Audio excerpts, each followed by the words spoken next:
செல்போனால என்ன தீங்கு அப்படிங்கிறத பற்றி தான் நான் சொல்ல போகிறேன். என்னன்னா தூக்கமின்மை, மூளை சம்பந்தமான பிரச்சனை, பார்வை கோளாறு, அது இல்லாமல் ஞாபக மருதி, மெயினாக படிப்பாற்றல் திறனை குறையறதுக்கு காரணம் என்னது, செல்போன் பயன்படுத்துவதால் தான். நிறைய பேத்துக்கு காது கேட்காம போகிறது செல்போன். காதில் வச்சு பேசுறதை விட மெயினாக எல்லாருமே ப்ளூடூத் தான் யூஸ் பண்ணுறாங்க. அது இல்லாமல் நிறைய விபத்துகள் ஏற்படுது. செல்போன் பேசிக்கொண்டு வாகனம் ஓட்டாதீர் அப்படின்னு சொல்லி பார்த்துக்கிட்டே தான் நம்ம அந்த வாகனத்தை ஓட்டிட்டு போகிறோம். செல்போனால நிறைய விபத்துகள் தான், நிறைய ஆக்சிடென்ட் ஆகிறதுக்கு காரணமே செல்போன் பேசிட்டு போறது தான். அது இல்லாம மன ரீதியான, உடல் ரீதியான பாதிப்பு எல்லாமே ஏற்படுறது செல்போனால தான். அது இல்லாம சூதாட்டம், பப்ஜி கேம்கள், அதெல்லாம் பண மோசடி. மெயினா அந்த லிங்கை கிளிக் பண்ணும்போது என்ன ஆகுது, பண மோசடி, அதாவது பணம்லாம் இழக்கிறதுக்கு வாய்ப்பு இருக்குது அப்படின்லாம் சொல்றோம். அது இல்லாம அதாவது மெயினா போதைப் பொருளால பெரியவங்க தான் அதிகமாக இறந்து போறாங்களே தவிர குழந்தைங்க இறந்து போறாங்களா போதைப் பொருள்ல? கிடையாது. அதாவது குழந்தைங்களே பாதிக்கிற ஒரு விஷயம் என்னன்னா செல்போன் தான்.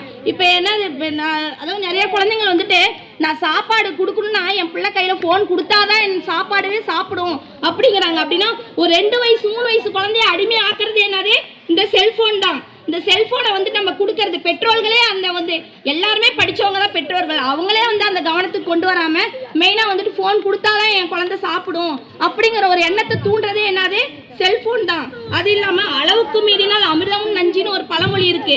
அதாவது எந்த அளவுக்கு நம்ம செல்போனை யூஸ் பண்றோமோ அந்த அளவுக்கு என்னது, தீங்க மட்டும்தான் தரும்னு சொல்லி சொல்றாங்க. அது இல்லாம செல்போன் மெயினா செல்ஃபி எடுக்கிறங்கிற பேர்ல உயரமான இடத்துக்குலாம் போய் நின்று செல்ஃபி எடுக்கிறாங்க. நிறைய பேர் இறந்தவங்களும் இருக்காங்க. செல்ஃபி எடுத்த மோகத்தால் இறந்தவர்களும் செய்தியில நிறைய வருது நியூஸ்.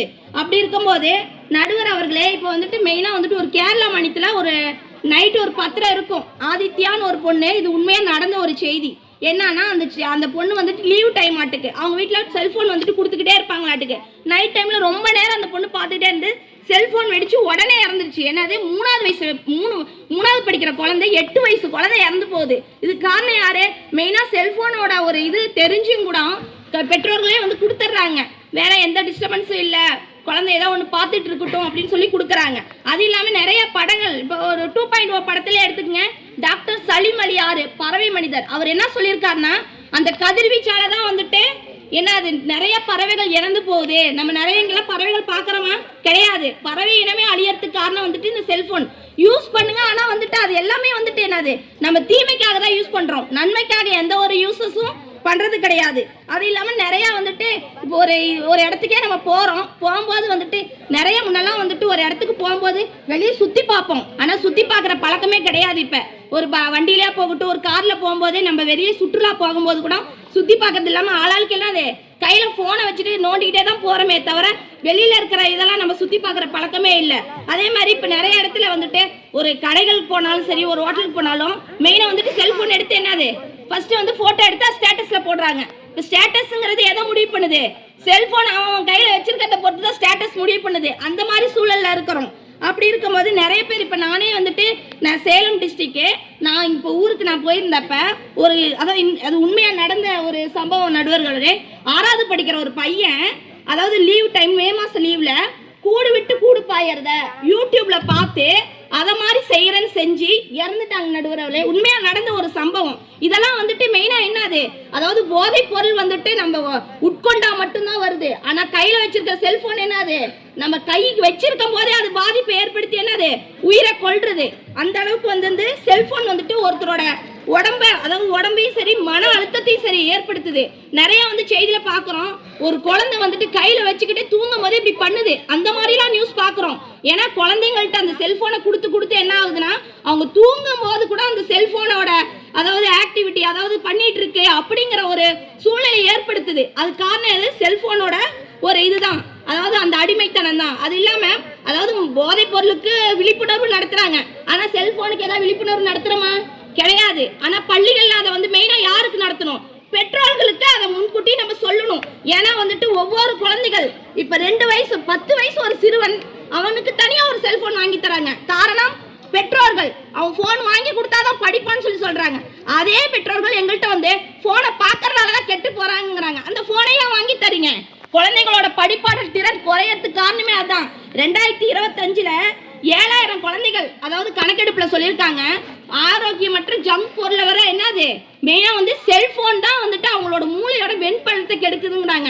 அதாவது அவங்களோட மூளை சம்பந்தமாக வந்துட்டு பாதிப்படைஞ்சு அவங்களோட படிப்பு திறனே வந்து குறைக்கிறதுக்கு காரணம் வந்துட்டு ஞாபக மருதியே போகிறதுக்கு காரணம் வந்துட்டு இந்த செல்ஃபோன் தான் இருக்காங்கங்கிறேன். அது இல்லாமல் 76.7% மாணவர்கள் வந்து படிப்பை வந்துட்டு படிப்பையே இன்ட்ரெஸ்ட் இல்லாமல் போகிறதுக்கு காரணம் வந்துட்டு இந்த செல்ஃபோன் தான் அப்படிங்கிறத நான் தெரியப்படுத்துகிறேன். அது இல்லாமல் இப்போ என்னது அதாவது போதைப் பொருளை உடல் உறுப்பு பாதிக்கப்படுதுதான் இல்லைன்னா சொல்ல, ஆனால் வந்து அதை விட மன அழுத்தமும் உடல் உறுப்பும் ரெண்டுமே வந்து பாதிக்கப்படுறது இது மெயின். அதாவது என்னோட ஃப்ரெண்டு ஒருத்தி அவளோட ஹஸ்பண்ட் நிறைய வந்துட்டு ஃபோன் பார்த்துட்டு இந்த ஒரு இது கேமில் விளாண்டு நிறைய பணத்தை இழந்துட்டாங்க. இது உண்மையாக நடந்து அவங்க குடும்பமே வந்துட்டு என்னது அவங்க வீட்டில் ஒரு பொருளாதார ரீதியாக கஷ்டப்பட்டாங்க. அது இல்லாமல் அவங்க ஹஸ்பண்ட் இந்த மாதிரி பாதிப்படைஞ்சிருக்காருன்னு அதை மீறவே முடியலன்னு சொல்லி அழுகுற அந்த அளவுக்கு வந்துட்டு என்னது ஃபோன் வந்துட்டு நம்மளை வந்து அடிமைப்படுத்துது. குடும்பத்தின் கிடையாது, எல்லாமே நம்ம ஒரு வளர்ற ஜென்ரேஷனே வந்துட்டு அடிமைப்படுத்துறதுக்கு காரணமே வந்துட்டு ஃபோன் தான். நடுவர் அவர்களே, இப்போது சமூகத்தில் வந்துட்டு அதிகமாக வந்துட்டு தீங்கு விளைவிப்பது ஃபோன் தான், ஆண்ட்ராய்ட் செல்ஃபோன் தான் என்பதை நான் தெரிவித்துக் கொள்கிறேன். அது இல்லாமல் ஒரு கவிதையை சொல்லி என் உரையை முடித்துக் கொள்கிறேன். உள்ளங்கையில் உலகை காண்பித்தாயே, உலகமே போற்றும்படி ஊர்வலம் வருகின்றாயே, உறுதியான தகவல்களை உடனே தருகின்றாயே, உன் மீதான மோகத்தால் உறவுகளையே மறந்தேனே, உன் வலையிலே விழுந்து உன்னுடன் வாழ விருப்பமே, உயிரை பிரியும் என்றாலும் உன்னை பிரிய மனமில்லையே. கைபேசி. வாய்ப்பு கொடுத்தமைக்கு நன்றி.